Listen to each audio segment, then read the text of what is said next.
नमस्कार। शिवांजलि प्रभावंदन की शुभकामनाएं आप सभी को। ऐसा है जी, एक दिन की बात है, मैं सो रही थी बड़ी अच्छी सी नींद में, लेकिन मेरा फ़ोन चल रहा था क्योंकि मैं सोते वक़्त भी सुनती रहती हूँ जब तक तेज़ नींद ना आ जाए। तो वो चलते चलते राष्ट्रवाद के बारे में एक मैं तथ्यात्मक बात सुन रही थी। और वो था, मैंने देखा जावेद साहब थे और आमिर खान। अब इन दोनों के वक्तव्य मैं सुन रही थी, लेकिन सोते सोते मैंने राष्ट्रवाद का जब मैंने उनसे वो बातचीत मैं सुन रही थी तो मुझे बड़ा अच्छा लग रहा था। और मैं जब ऐसे लग रहा था जैसे मेरे साथ में ही बात हो रही है, तो मैं हूँ हाँ ठीक है सही बात है, ऐसे मैं जवाब भी देती रही और वो भी नींद में। मुझे लगा मेरे साथ में बातचीत हो रही है। लेकिन जब मैंने 1 घंटे बाद मेरी नींद खुली तो मैंने पाया, अरे मैं तो बिस्तर में हूँ, अरे बाबा ये क्या हो गया, कितना अच्छा वार्तालाप था। खैर जो भी है, लेकिन अगले दिन मैंने राष्ट्रवाद के बारे में सोचा कि आखिर राष्ट्रवाद है क्या और हम हैं कहाँ। तो मैंने राष्ट्रवाद के बारे में फिर मैंने एक कहानी लिखी, वो मैं आपको सुना रही हूँ। सुनो जी, ये राष्ट्रवाद क्या होता है, ये कैसा सवाल है और मैं क्या बताऊं। तुम गूगल पति से पूछो ना, वो हम सबका मालिक है। आपने देखा होगा कि गूगल तो वास्तव में हमारा सबका मालिक हो रखा है, सबका मालिक एक। तो मुझे लगता है कि हाँ भाई, वास्तव में हम गूगल से बहुत सारी बातें पूछ लेते हैं और हमें सही मुकाम पर भी पहुंचते हैं और हमें सही रास्ता भी मिल जाता है और हमें सही सच्चाई का भी बहुत सारी बातें सच पता चलती हैं।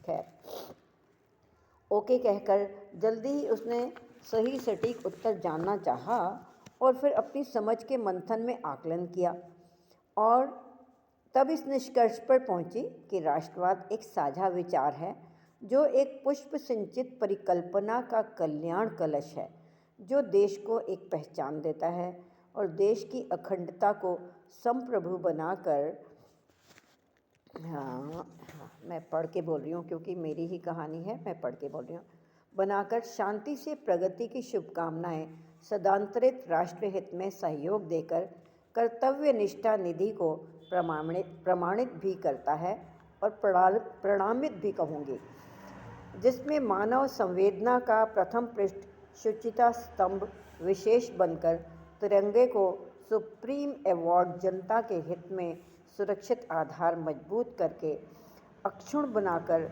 मानव कल्याण की सभ्यता संस्कृति को अपने आदर्श विचारों से फलीभूत होने में सकल राष्ट्र की उन्नति की गरिमा को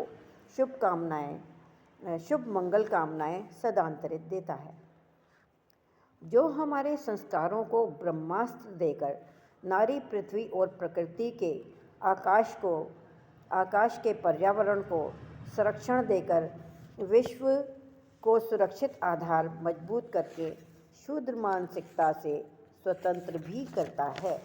आपको पता है शूद्र मानसिकता क्या होती है? यही कि मार धाड़ एक दूसरे को काट करके बस आगे बढ़ने की, जो एक जिसको कई लोग बड़े लोग तहज़ीब कहते हैं या पराक्रम कहते हैं कि हमारा ये पराक्रम है कि दूसरे को हम नीचा दिखाएं और उनकी गरिमा को ख़त्म करके। तो ये चीज़ें हमारे समाज में जो होती रही हैं और आगे हो सकता है बंद भी हो जाए।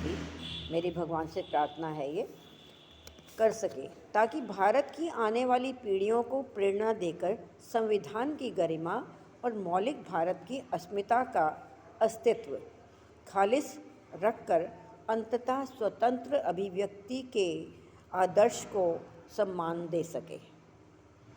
सही कह रही हूँ मैं, उम्मीद है आपको अच्छा लगेगा।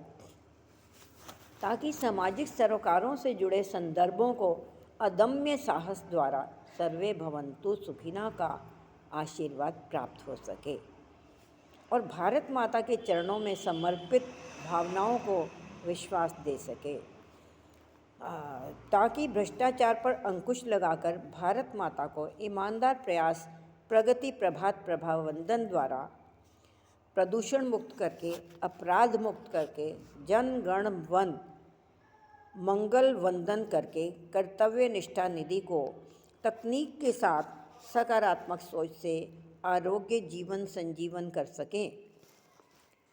ताकि मानव कौशल विकास द्वारा जिंदगी को अमन चैन की छतरी के नीचे बिना कन्फ्यूजन के सपोर्ट दे सके और वसंत की खुशबू को बरकरार रखकर अहम पर अंकुश द्वारा शांति प्रयास प्रगति प्रभात सृजन समृद्धि का विस्तार दे सके और आने वाले कल की अस्मिताओं को सफल उम्मीद का आयुष्मान दे सके। यही राष्ट्रवाद का सार है, ये मेरे ख़याल से, और मुझे मेरी जो सोच है, मेरी समझ की जो परख है, उसके आधार पे कह रही हूँ। यही राष्ट्रवाद का सार है। जातिवाद असमानता से ऊपर उठकर प्राइवेट लिमिटेड मानसिकता का दास नहीं बनकर स्वतंत्रता की मर्यादा को भी कलुषित न करते हुए आगे बढ़ते रहना, प्रगति प्रभात वंदन करते रहना ही राष्ट्रवाद का सार है। धन्यवाद। मैं गीता ग्रोवर, लेखिका संपादिका शिवांजलि प्रभावंदन से बोल रही हूँ। धन्यवाद, शुक्रिया।